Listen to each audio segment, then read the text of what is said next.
They destroy the family. They're totally desperate. And then they sit there and tell them the state is your God. I'm looking at Infowars.com and DrudgeReport.com right now. Trump will have broad power to crack down on immigration. Mexico scrambles. Sanctuary City showdown.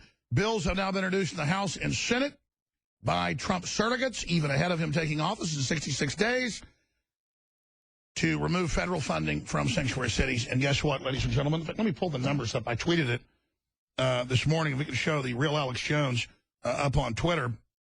You can also just pull it up from my actual feed itself. And it is amazing to see this. Let me give you the numbers. Under President Obama, Democrats have lost 900-plus state legislature seats, 900-plus, 12 governors, 69 House seats, 13 Senate seats. That's some legacy.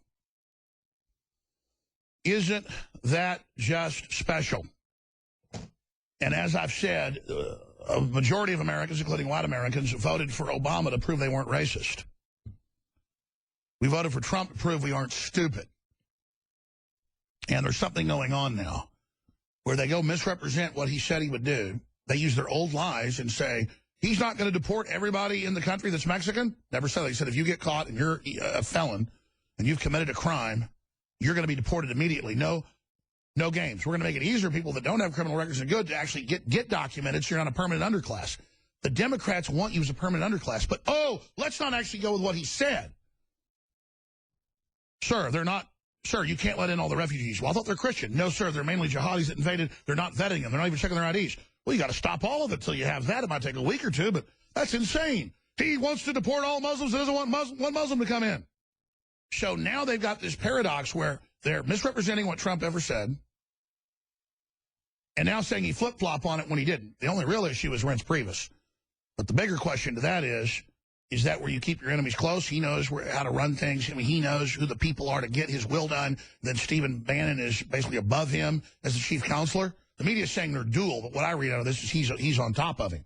The guy that obviously knows the inside baseball. I know a little bit, talked to Trump. I mean, the media is starting to freak out about this. Like, he won't talk to us, but he calls Alex Jones up to thank him. I think that's more of the bona fides of Trump. I wouldn't care if Obama or George W. called me. I would have liked Ronald Reagan if I was around. When I was around there, but young, I would call me. But we're doing our part then, fighting communists, though the family was. But just looking at this, I mean, it's so cool that he's so real. And the word is working 20 hours a day from 6 a.m. to like 2 in the morning. No one's, this guy's like Superman. And I'm not just saying that. You know, they call Kim Jong-un, who can hardly walk, Superman. Never built anything, never did anything. With Trump, no one's ever broken the record he's done. No one's ever defeated an enemy like this. No one has ever had the stamina like this. Roger Stone of StoneColdTruth.com, who I want to announce is going to be doing 1 hour a week with us. In fact, Wednesday, he's doing the 4th hour of the broadcast. And then in the new year, I'm inviting him. He wants to go 5 days a week or once a week. We're sort of adding a few more shows here to the broadcast, along with the GCN show he does on Saturday mornings. Stone Cold Truth, StoneColdTruth.com. So it's great to have him here with us. Now, I've already thrown a lot of points out there. And we haven't pre-interviewed this. We haven't talked since yesterday. But a lot has happened. Obviously, you're now not in New York. You're back in Florida at your home there. But you obviously spent a lot of time with Trump. We can't really get into all that because then those meetings stop if you talk about it. My talk with him was not off the record, but I'm still not going to even get into it. It was pretty interesting. I'll just say that. But, wow, Roger Stone, a new world. We really should be celebrating. They're not going to get the Supreme Court now. The globalists are in trouble. The TPP is dead officially, they're now saying.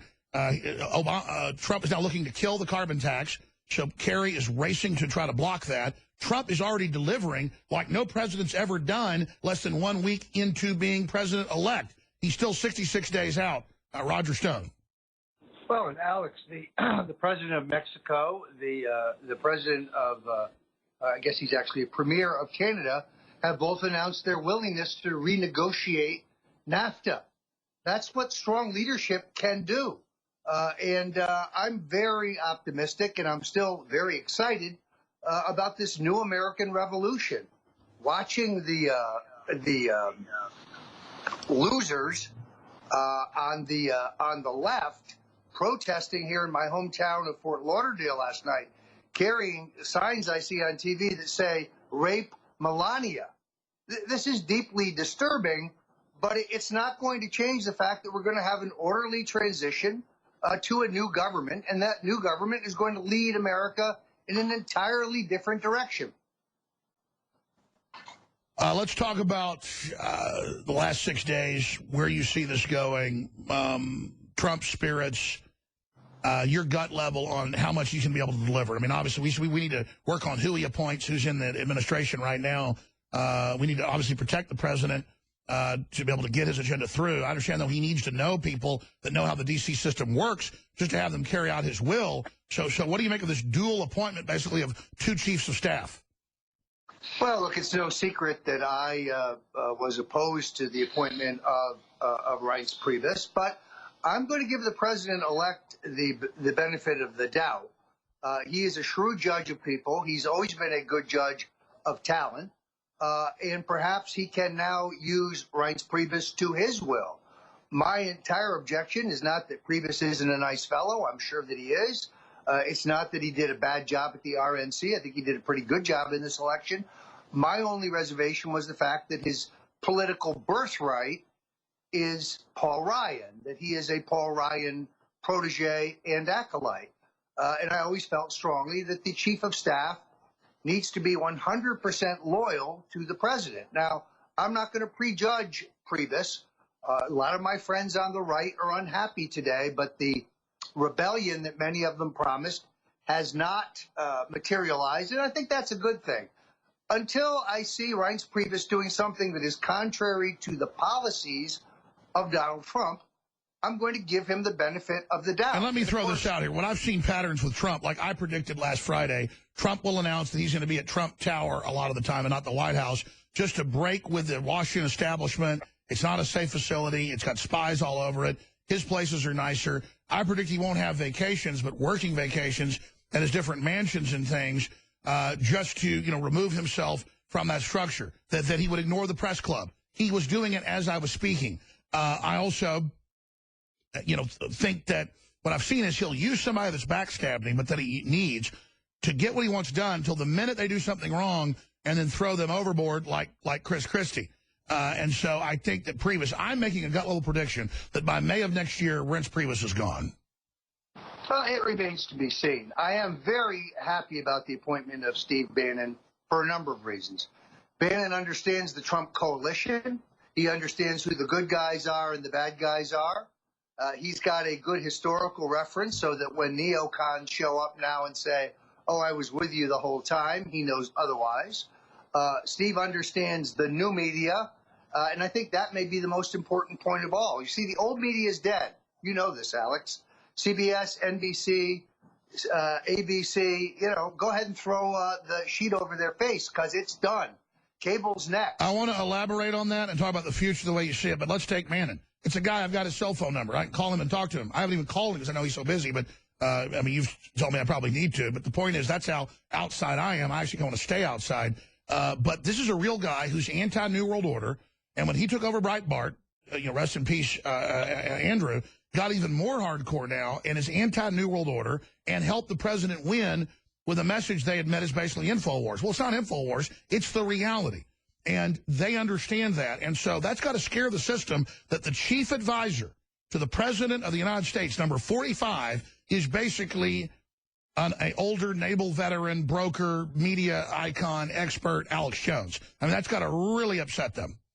Well, and I think his most important issue on a personal basis is immigration. So does anyone think that Donald Trump is not going to keep his pledge to seal our borders and to get a system that allows us to vet people who wish to come here with Steve Bannon at his right hand? He's not. So I think that Bannon in many ways becomes the keeper of the Trump flame. He becomes the historical go-to guy in terms of remembering who helped elect Donald Trump and who did not. I'm very, very happy about Bannon. Sure, and Reince Priebus then becomes just the navigator for now because he knows these waters. Well, he hopefully keeps the trains running on time. The chief of staff job is a functionary. That's a mechanical job. The chief of staff doesn't need to have a philosophy or an opinion even, or a strategy for that matter. He's an implementer. Donald Trump is his own best strategist. I think Bannon can help him enormously. So this is going to be a very dynamic presidency. The other thing I learned in the short period of time that I spoke to the president-elect is that the mainstream media is full of reports supposedly emanating from the transition that this one's under consideration, that one's under consideration. The New York Times actually published a list. Alex, it was amazing. Nobody on the New York Times list is actually under consideration, best as I could tell. So what you see here is the phenomena of people leaking their own names to try to get into the hunt, get a little notoriety while they're at it, get their 15 minutes, and hopefully shoot their way onto the list. The one thing the president-elect told me when I asked him, how's the transition going? He said, well, I guess they're over there making their lists. But then I'm going to have my own list. I'm going to leave it at that. But Donald Trump has a keen sense of who was for him and who was not. He has a keen sense of who will carry out his plans and his goals and who will not. And he is above all a doer. He's a guy who gets things done. Well, he told me that our talk was not off the record, and it's just surreal to be talking to the president-elect of the United States, who is a patriot. But he did want to thank the listeners. He wanted to obviously thank me, but and say keep it up. It's just amazing because they're obviously he's aware of the numbers from Bannon that we did have. I'm sorry, it was 85 million people in 1 week. Just watch the videos on our platforms. 85 million, not just counting terrestrial radio. We're now up to 240 affiliates. We're getting 10 more the last week. These are big stations.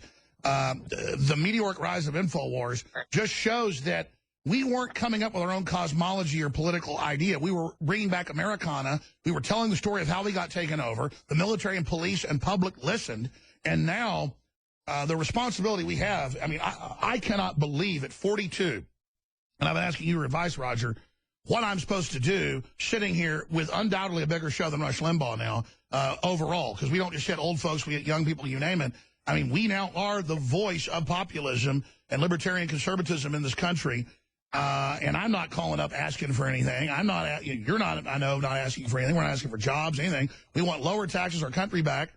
We want a vet who comes in. So there's all these arrogant people filled with leftist hate. And the problem is the left's filling all the new immigrants full of hate. And so we've got to somehow reverse all that. But, I mean, what should you and I be doing here at this crossroads, our listeners be doing? Because I don't want to be lobbying Trump for what I want. All I said is, please cut our taxes and, you know, follow through. And he said, well, don't worry. I'm doing as hard as I can, working, 18 hours a day, 20 hours a day. But I just, it's surreal. I don't know how to describe it.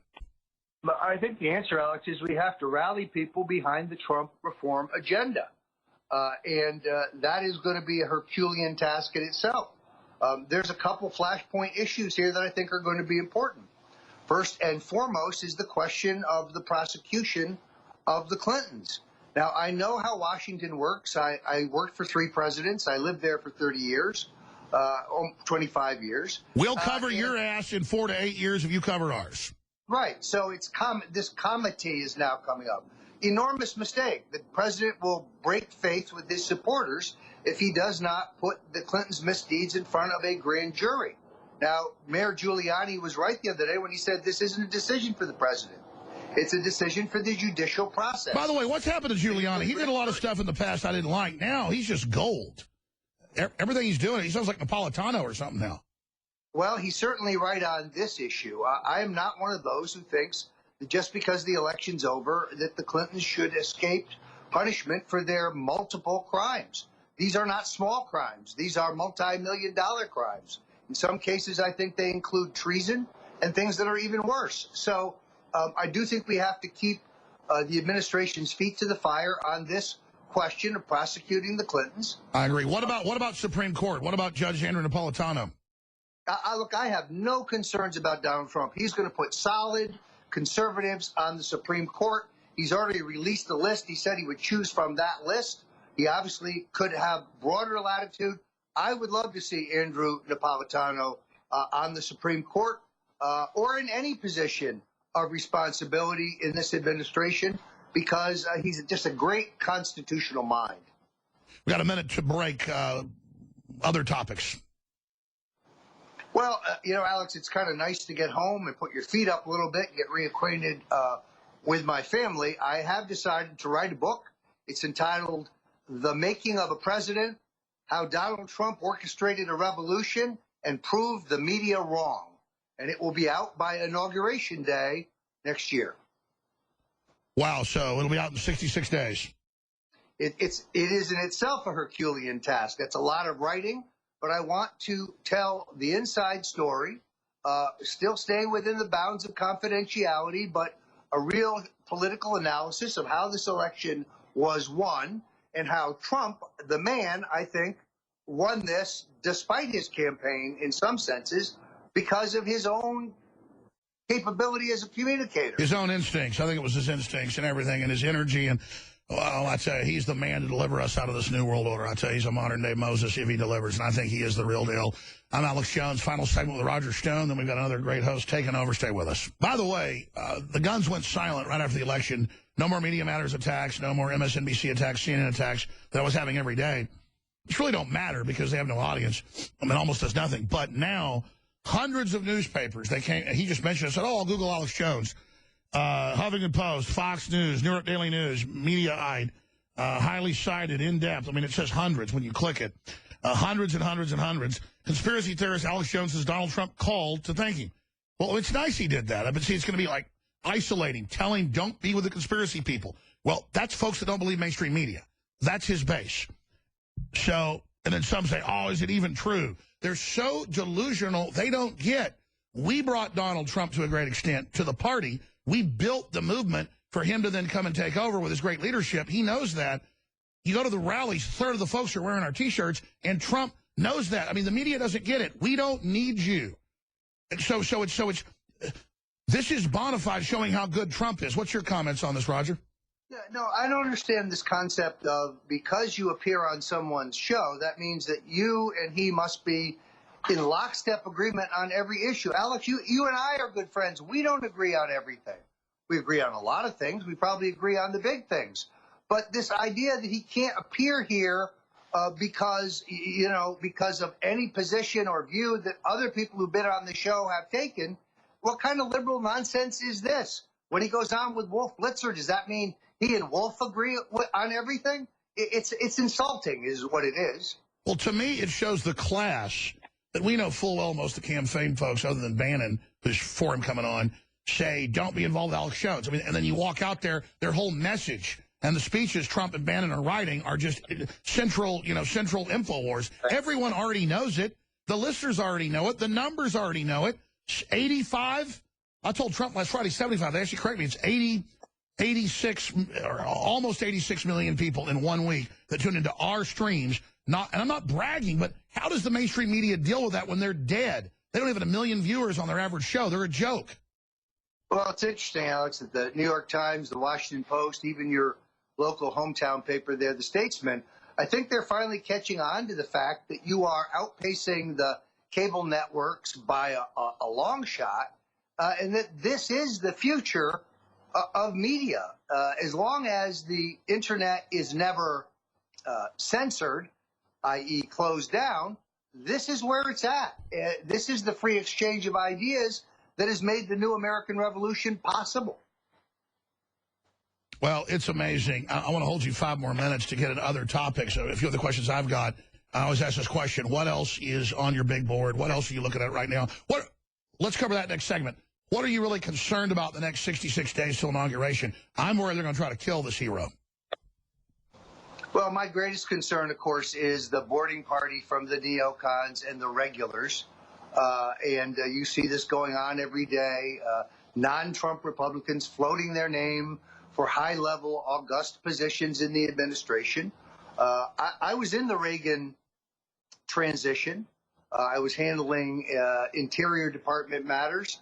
I saw this firsthand of the people who were never for Reagan, who played no role in his election, showing up with their hands out immediately after he won. In fact, a lot of them are backstabbers, so we need Trump to understand we want a new party. We want the old blue bloods out. I just want Trump loyalists in. That will preclude the blue bloods and the country club Republicans right there. In other words, we don't owe John Bolton anything. I like John Bolton, nice fella. We just don't owe him anything. And plus, his mustache is the most hilarious thing ever. It is up there. I mean, you really can't have a Muppet for the. I mean, come on, for what Secretary of State or what do you think Muppet's wanting? SecDef? I think he's looking at Secretary of State, and I don't think that's going to happen. Well, if I need a shop broom, I know where to go. I mean, that guy's got a stash you wouldn't believe. We'll be right back in 70 seconds. Hour number 4, Infowars.com/show. They hate the broadcast. They hate it. Keep spreading the word. You're the Infowar. You're the winners. I love you. I love you. I love you. I love you. I love you. 2016. The year of revolution. The year that 1776 came back on the map. 2016. Poncho needs your prayers, it's true. But save a few. He only did. And Trump just keeps on delivering. TPP's in flames. Carbon taxes collapsing. They're announcing bills in the House and Senate to control the border and shut down the sanctuary cities' federal funding. Never seen a president in 6 days already delivering like that. My gut's never wrong, folks, and I knew they were stealing it, but the tsunami was too big. New story out on Infowars.com. Here's why Trump picked Reince Priebus as chief of staff. Kit Daniels, keep your friends close, enemies closer. He goes into Louis XIV and all the rest of it. A very interesting article, Infowars.com. In closing, in the 4 minutes we have left, StoneColdTruth.com. Got your books at Infowars.com. We appreciate all your great work and the work you did behind the scenes. Other points that need to be relayed to folks. Well, we have an inauguration coming up. It's going to be an incredible celebration. I know that the president-elect wants it to be as broad and as inclusive as possible. So those who wish to be invited to the inaugural should send their names and addresses to Infowars.com. And we will pass those on to the inaugural committee. There can be any. They can send them to me at Stone Cold Truth.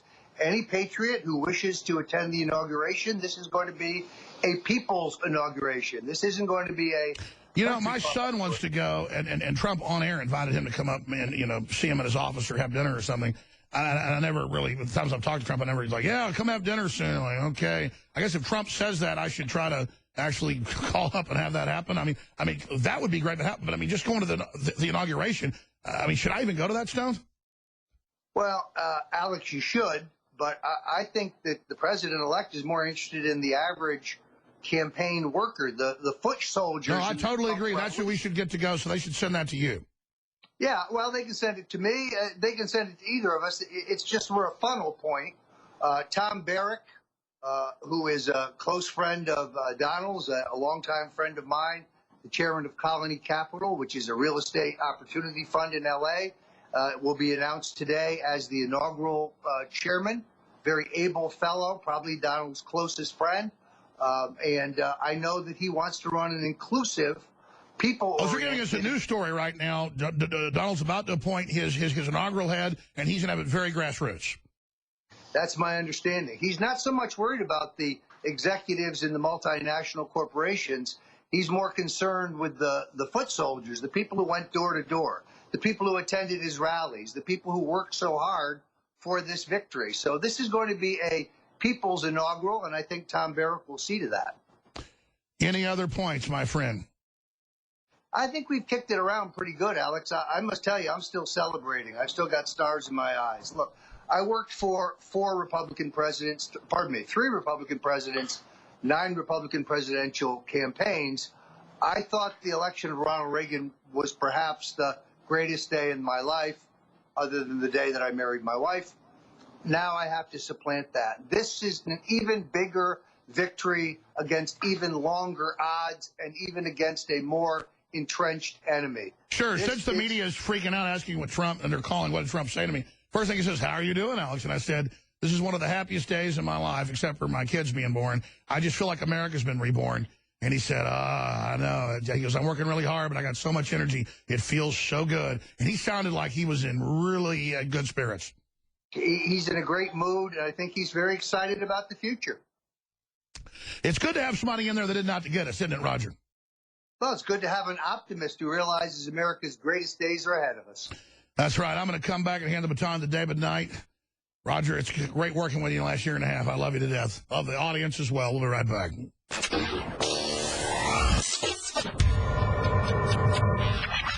Look, I'm not going to sit here and say, see, I told you so, that communist Chinese-style net censorship is coming to the web, because it's already here.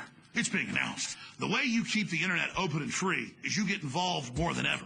Go to Infowars.com/app. A new battleship in the fight. Infowars Live. Available right now. We're looking